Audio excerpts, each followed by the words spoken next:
Página 108. Tratado de la naturaleza humana Viqueira, David Hume, 1740. Ensayo para introducir el método del razonamiento experimental en los asuntos morales. L1P3S12. Libro primero del entendimiento. Parte tercera del conocimiento y la probabilidad. Sección 12. De la probabilidad de las causas. Lo que he dicho referente a la probabilidad del azar no puede servir para otro propósito más que para ayudarnos a explicar la probabilidad de las causas, ya que se concede corrientemente por los filósofos que lo que el vulgo llama azar no es más que una causa secreta y oculta. Así, pues, debemos examinar capitalmente esta especie de probabilidad.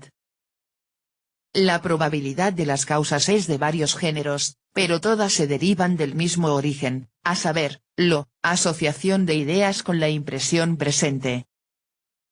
Como el hábito que produce la asociación surge del enlace frecuente de objetos, debe llegar a su perfección por grados y debe adquirir nueva fuerza por cada caso que cae bajo nuestra observación. El primer caso no tiene fuerza o tiene poca fuerza, el segundo aporta algún aumento de ella, el tercero se hace más sensible, y por estos pequeños avances nuestro juicio llega a la seguridad plena. Sin embargo, antes de que alcance este grado de perfección pasa a través de varios grados inferiores, y en todos ellos debe solo estimarse una presunción o probabilidad. La gradación, pues, desde las probabilidades hasta las pruebas, es en muchos casos insensible, y la diferencia entre estos géneros de evidencia se percibe más fácilmente en los grados alejados que en los próximos y contiguos. Merece ser notado en esta ocasión que, aunque la especie de probabilidad que aquí se explica sea la primera en el orden y tenga lugar naturalmente antes de que pueda existir una prueba total, sin embargo, ninguno que haya llegado a la edad de la madurez puede conocer otra más amplia. Es verdad que nada es más común para las gentes de conocimientos más perfectos que el haber alcanzado tan solo una experiencia imperfecta de muchos sucesos particulares, lo que produce naturalmente tan solo un hábito y transición imperfecta, pero debemos considerar que el espíritu, habiendo realizado otra observación referente a la conexión de causas y efectos, concede nueva fuerza a su razonamiento que parte de su observación, y mediante ella puede construir un argumento sobre un experimento único cuando se haya debidamente preparado y examinado. Lo que hemos hallado una vez que resulta de un objeto concluimos que siempre resultará de él, y si esta máxima no se establece siempre como cierta no es por falta de un número suficiente de experimentos, sino porque encontramos frecuentemente casos contrarios, lo que nos lleva a la segunda especie de probabilidad cuando existe una oposición en nuestra experiencia y observación. Sería una gran cosa para los hombres con respecto a la conducta en su vida y acciones que los mismos objetos fuesen siempre unidos entre sí y que no tuviéramos nada que temer de los errores de nuestro juicio, ni tener razón alguna para recelar la incertidumbre de la naturaleza. Pero como se sucede frecuentemente que una observación es contraria a otra y que las causas y efectos no se siguen en el mismo orden del que hemos tenido experiencia, estamos obligados a variar nuestro razonamiento por esta incertidumbre y a considerar los sucesos contrarios. La primera cuestión que se presenta en este asunto es la referente a la naturaleza y causas de la oposición.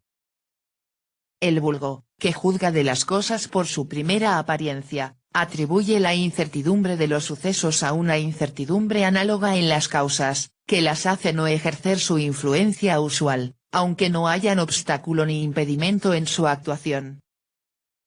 Sin embargo, los filósofos, observando que en casi todas las partes de la naturaleza existe una vasta variedad de orígenes y principios que están ocultos por razón de su pequeñez o distancia, piensan que por lo menos es posible que la oposición de los sucesos no proceda de la contingencia de las causas, sino de la operación secreta de las causas contrarias. Esta posibilidad se convierte en certidumbre por una observación ulterior cuando notan que por una exacta investigación una oposición en los efectos lleva consigo una oposición en las causas que procede de su recíproca contraposición y de ser obstáculo las unas para las otras. Un aldeano no puede dar mejor razón para el hecho de pararse un reloj que decir que no marcha bien, pero un relojero fácilmente percibe que la misma fuerza en el resorte o péndulo tiene la misma influencia sobre las ruedas, mas no produce su efecto acostumbrado, quizá por razón de un poco de polvo que detiene el movimiento total. Partiendo de la observación de varios casos paralelos, los filósofos establecen la máxima de que el enlace entre todas las causas y efectos es igualmente necesario y que su aparente incertidumbre en algunos casos procede de la oposición secreta de sus causas. Aunque los filósofos y el vulgo puedan diferir en su explicación de la oposición de los sucesos, sus inferencias partiendo de ellas son siempre del mismo género y se fundan en los mismos principios. Una oposición de sucesos en el pasado puede producirnos una especie de creencia dudosa para el futuro de dos modos diferentes, primeramente, produciendo un hábito imperfecto y transición imperfecta de la impresión presente a la idea relacionada. Cuando el enlace de dos objetos es frecuente, sin ser enteramente constante, el espíritu se halla inclinado a pasar de un objeto a otro, pero no con un hábito tan completo como cuando esta unión es ininterrumpida y todos los casos que encontramos son uniformes y de un mismo tipo. Hallamos por la experiencia corriente, tanto en nuestras acciones como en nuestros razonamientos, que una constante repetición de una dirección de la vida produce una fuerte inclinación y tendencia a continuarla en el futuro, aunque existen hábitos de inferior grado de fuerza proporcionados a los grados inferiores de fijeza e inferioridad de nuestra conducta. No hay duda alguna de que este principio tiene lugar algunas veces y produce las inferencias que hacernos partiendo de los fenómenos contrarios, aunque estoy persuadido de que, mediante un examen, no hallaremos que es el principio que más comúnmente influye en el espíritu en esta especie de razonamiento. Cuando seguimos tan solo la determinación habitual del espíritu, hacemos la transición sin reflexión alguna y sin interponer un momento de dilación entre la consideración de un objeto y la creencia del que hallamos frecuentemente que le acompaña. Como el hábito no depende de la deliberación, actúa inmediatamente sin conceder tiempo alguno a la reflexión. Sin embargo, tenemos pocos casos de este modo de proceder en nuestros razonamientos probables y aún menos en los que se derivan del enlace no interrumpido de los objetos. En la primera especie de razonamiento tomamos en consideración, a sabiendas, los casos contrarios del pasado, comparamos los diferentes términos de la oposición, pesamos cuidadosamente los experimentos que hemos hecho acerca de cada término. De aquí podemos concluir que nuestro razonamiento de este género no surge directamente del hábito, sino de un modo indirecto que debemos ahora tratar de explicar. Es evidente que cuando un objeto va acompañado de efectos contrarios juzgamos de él tan solo por nuestra experiencia pasada y consideramos siempre como posibles los que hemos observado que se siguen de él, y como la experiencia pasada regula nuestro juicio referente a la posibilidad de estos efectos, hace también esto con respecto a su probabilidad, y el efecto que ha sido el más común lo estimamos el más probable. Existen aquí, pues, dos cosas que han de ser consideradas, a saber, las razones que nos determinan a hacer del pasado un criterio para el futuro y la manera como hacemos un juicio único partiendo de la oposición de los sucesos pasados. Primeramente, podemos observar que el supuesto de que el futuro se asemeja al pasado no se funda en argumentos, de cualquier clase que estos sean, sino que se deriva enteramente del hábito por el que nos hallamos determinados a esperar para el futuro la misma serie de los objetos a la que hemos sido acostumbrados. Esperamos que la historia se repita. Este hábito o determinación de transferir el pasado al futuro es pleno y perfecto y, por tanto, el primer impulso de la imaginación en esta especie de razonamiento está dotado por las mismas cualidades. Segundo, cuando al considerar los experimentos pasados los hallamos de una naturaleza contraria, esta determinación, aunque plena y perfecta en sí misma, no se presenta con ningún objeto estable, sino que ofrece un cierto número de imágenes discordantes en un cierto orden y proporción. El primer impulso, pues, aquí es deshacerse en partes y difundirse sobre todas estas imágenes, cada una de las cuales participa de una cantidad igual de fuerza y vivacidad que se deriva del impulso. Algunos de estos sucesos pasados pueden suceder de nuevo, y juzgamos que cuando ellos sucedan deben hallarse combinados en la misma proporción que en el pasado. TV escribe. Ningún evento pasado puede repetirse con la misma intensidad, puesto que los estímulos que rodean al evento, tendrían que ser los mismos del pasado. Hume escribe. Si es, pues, nuestra intención considerar las relaciones de los sucesos contrarios en un gran número de casos, las imágenes presentadas por nuestra experiencia pasada deben permanecer en su primera forma y conservar sus primitivas relaciones. Supongamos, por ejemplo, que he hallado, por una continuada observación, que de 20 barcos que salen al mar solo vuelven 19. Supongamos que ahora veo 20 barcos que abandonan el puerto. Aplico mi pasada experiencia al futuro y me represento 19 barcos de estos volviendo con seguridad y uno no. Con respecto a esto no puede existir dificultad. Sin embargo, como recorremos estas varias ideas de los sucesos pasados para pronunciar un juicio referente a un caso único que aparece incierto, esta consideración debe cambiar la primera forma de nuestras ideas y reunir las imágenes separadas que nos presenta la experiencia, ya que es aquel a quien referimos la determinación del suceso particular sobre el que razonamos. Muchas de estas imágenes se supone que coinciden y un número mayor en ellas que coinciden en un sentido.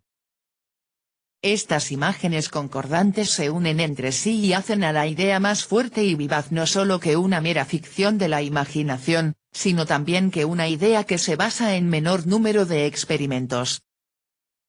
Cada nuevo experimento es un nuevo toque de pincel que concede una vivacidad adicional a los colores, sin multiplicar o aumentar la figura. Esta actividad del espíritu ha sido tan detalladamente explicada al tratar de la probabilidad del azar, que no necesito intentar aquí hacerla más inteligible. Todo experimento pasado puede ser considerado como una especie de azar, siendo incierto para nosotros si el objeto existirá de un modo acorde con un experimento u otro, y por esta razón si todo lo que se ha dicho de un asunto se aplica a ambos. Así, en resumen, los experimentos opuestos producen una creencia imperfecta, ya porque debilitan el hábito o porque dividen y después juntan en diferentes partes el hábito perfecto que nos hace concluir en general que casos de los que no tenemos experiencia deben necesariamente asemejarse a aquellos de los que la tenemos.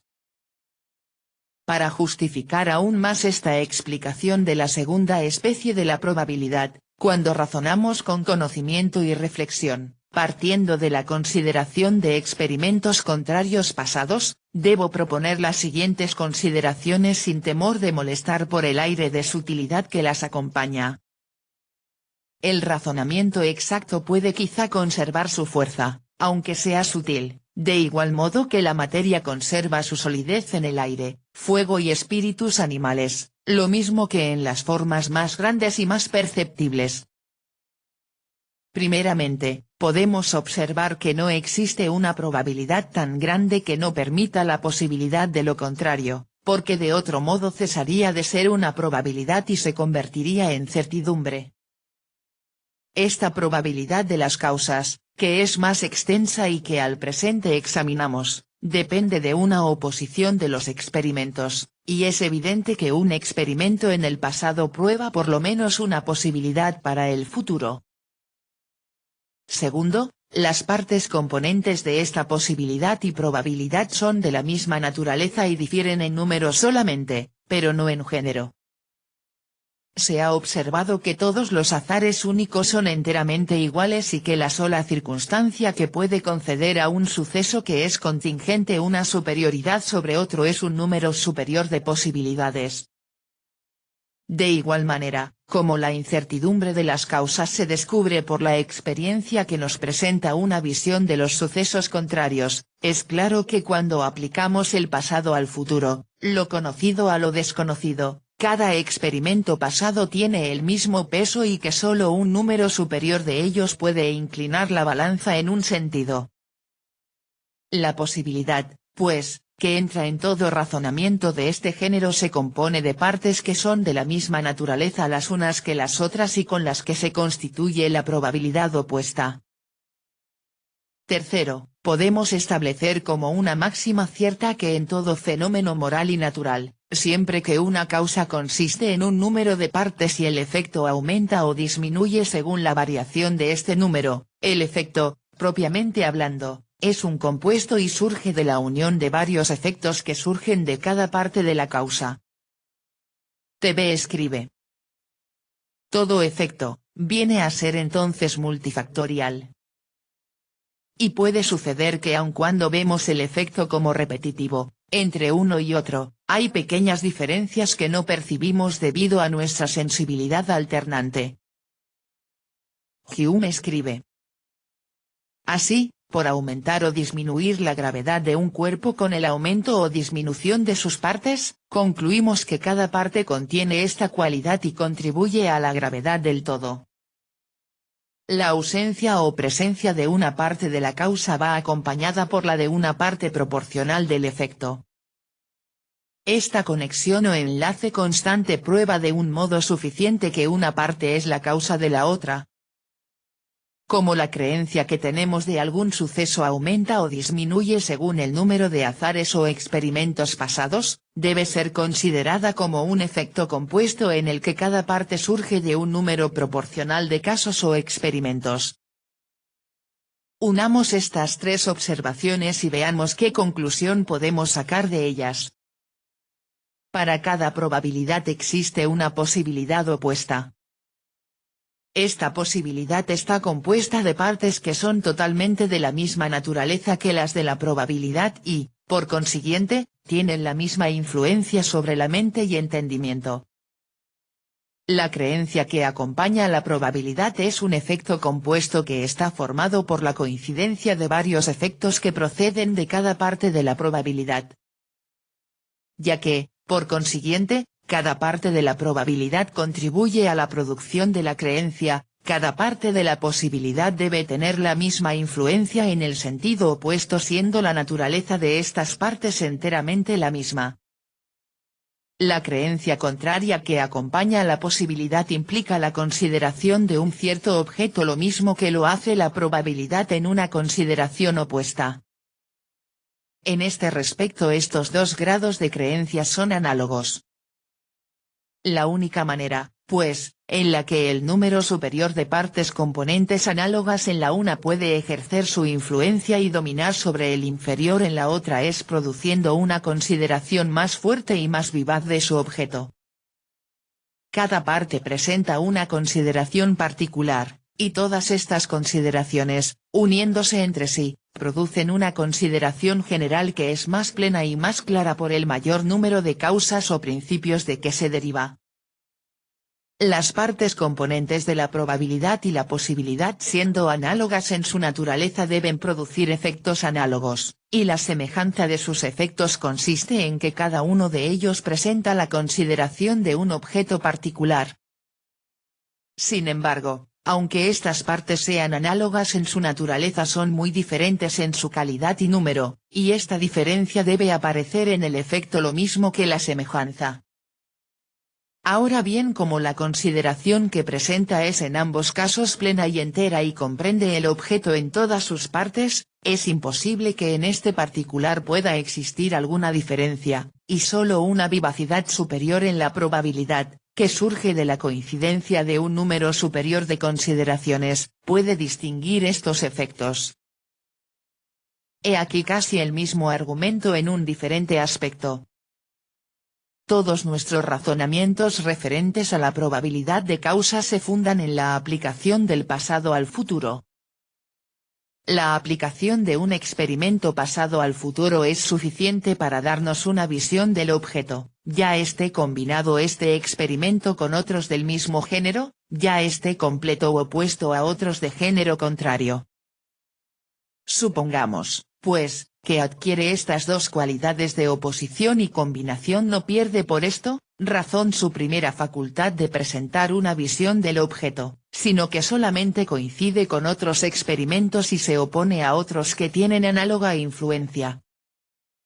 Por consiguiente, puede surgir una cuestión relativa al modo de presentarse la coincidencia y oposición. En cuanto a la coincidencia, la elección puede hacerse tan solo entre estas dos hipótesis: primero, la consideración del objeto, ocasionada por la transferencia de cada experimento pasado, se mantiene en sí misma completa y solo aumenta el número de consideraciones. Segundo, se funde con las consideraciones similares y correspondientes y les concede un grado superior de fuerza y vivacidad. Que la primera hipótesis es errónea es evidente por la experiencia que nos informa de que la creencia que acompaña a algún razonamiento consiste en una conclusión, no en una multitud de conclusiones similares, que tan solo distraerían el espíritu y en muchos casos serían demasiado numerosas para ser comprendidas claramente por una capacidad finita. Queda, pues, como la única opinión razonable que estas consideraciones similares se funden y unen sus fuerzas de modo que producen una consideración más fuerte y clara que la que surge de una sola. De esta manera los experimentos pasados coinciden cuando son transferidos a un suceso futuro. En cuanto a la forma de su oposición, es evidente que, como las consideraciones contrarias son incompatibles y es imposible que el objeto pueda existir a la vez de acuerdo con dos de ellas, su influencia recíproca se hace destructiva y el espíritu se siente inclinado a la superior tan solo con la fuerza que queda después de restar la inferior. Me doy cuenta de lo confuso que debe parecer este razonamiento a la generalidad de los lectores que, no hallándose acostumbrados a reflexiones tan profundas acerca de las facultades intelectuales del espíritu, se inclinarán a rechazar como quimérico todo lo que no coincide con las nociones corrientes y admitidas y con los principios más fáciles y manifiestos de la filosofía. No hay duda de que es necesario algún trabajo para penetrar en estos argumentos, aunque quizá es muy pequeño el necesario para descubrir la imperfección de toda hipótesis vulgar sobre este asunto y la poca luz que la filosofía puede aportamos en estas especulaciones sublimes y curiosas. Haced que los hombres se persuadan una vez de estos dos principios, que no existe nada en un objeto considerado en sí mismo que pueda proporcionarnos una razón para sacar una conclusión que vaya más allá de él, y que, aun después de la observación de la unión frecuente o constante de los objetos, no tenemos razón alguna para hacer una inferencia relativa a algún objeto remoto a estos, del que no hemos tenido experiencia después de ello. Esto los llevará tan lejos de todos los sistemas corrientes que no hallarán dificultad en admitir uno que pueda aparecer como el más extraordinario. Hemos hallado que estos principios son suficientemente convincentes aún con respecto a nuestros razonamientos más ciertos acerca de la causalidad, si no es que me aventuro a afirmar que con respecto a estos razonamientos conjeturales o probables adquieren un nuevo grado de evidencia. Primero, es manifiesto que en los razonamientos de este género no es el objeto que está presente el que, considerado en sí mismo, nos aporta alguna razón para hacer una conclusión relativa a otro objeto o suceso, pues como este último objeto se supone incierto, y como la incertidumbre se deriva de una oposición oculta de las causas en el primero, si alguna de las causas residiese en las cualidades conocidas de este objeto no estaría ya oculta ni nuestra conclusión sería incierta. Segundo, es igualmente claro en esta especie de razonamiento que, si la transferencia del pasado al futuro se fundase meramente en una conclusión del entendimiento, no produciría nunca una creencia o seguridad. Cuando transferimos experimentos opuestos al futuro podemos solamente repetir estos experimentos contrarios con sus relaciones particulares, lo que no podría producir seguridad en ningún suceso único sobre el que razonamos, a menos que la fantasía fundiese todas las imágenes que coinciden y extrajese de ello una única idea o imagen que es intensa y vivaz en proporción del número de experimentos del que se deriva y de su superioridad sobre sus antagonistas. Nuestra experiencia pasada no presenta un objeto determinado, y como nuestra creencia, aunque débil, se fija sobre un objeto determinado, es evidente que la creencia no surge tan solo de la transferencia del pasado al futuro, sino de alguna operación de la fantasía que va unida con ello. Esto puede llevarnos a concebir de qué manera esta facultad entra en todos nuestros razonamientos. Concluiré este asunto con dos reflexiones que pueden merecer nuestra atención. La primera puede ser explicada de esta manera: cuando el espíritu hace un razonamiento referente a un hecho que es solo probable, dirige su vista hacia la experiencia pasada, y transfiriéndola al futuro se le presentan varias concepciones contrarias de su objeto, de las cuales las que son del mismo género se unen entre sí, formando un acto del espíritu, sirven para fortificarlo y vivificarlo. Supóngase que esta multitud de concepciones o visiones de un objeto no procede de la experiencia, sino de un acto voluntario de la imaginación. Este efecto no se seguirá, o al menos no se seguirá en el mismo grado, pues aunque la costumbre y la educación producen la creencia por una repetición tal que no se deriva de la experiencia, se requiere para esto, sin embargo, un largo periodo de tiempo y una repetición muy frecuente e involuntaria. En general, podemos declarar que una persona que quisiese repetir voluntariamente una idea en su espíritu, aunque apoyada por una experiencia pasada, no se sentiría más inclinada a creer en la existencia de su objeto que si se hubiese contentado con una sola consideración de él. Aparte del efecto del designio, cada acto del espíritu, siendo separado e independiente, tiene una influencia separada y no une sus fuerzas con las de los otros que le acompañan. Por no estar unidos por un objeto común que los produce, no poseen una relación entre sí, por consecuencia, ni transmiten ni unen sus fuerzas. Conoceremos mejor este fenómeno más adelante. Mi segunda reflexión se funda en las extensas probabilidades de que el espíritu puede juzgar y en las pequeñas diferencias que puede observar entre ellas.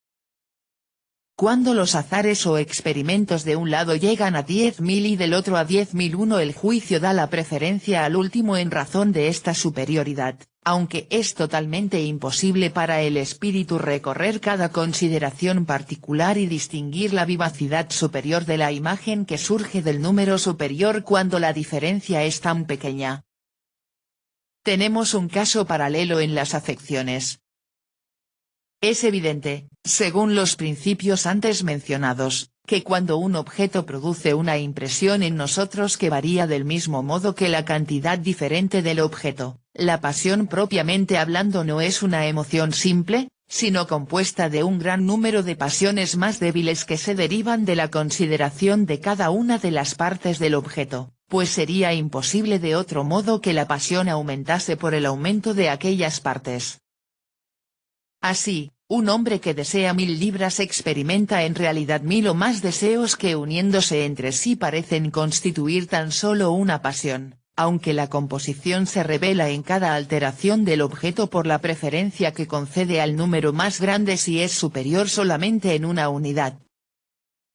Sin embargo, nada puede ser más cierto que esta pequeña diferencia no es discernible en las pasiones ni puede distinguirlas entre sí.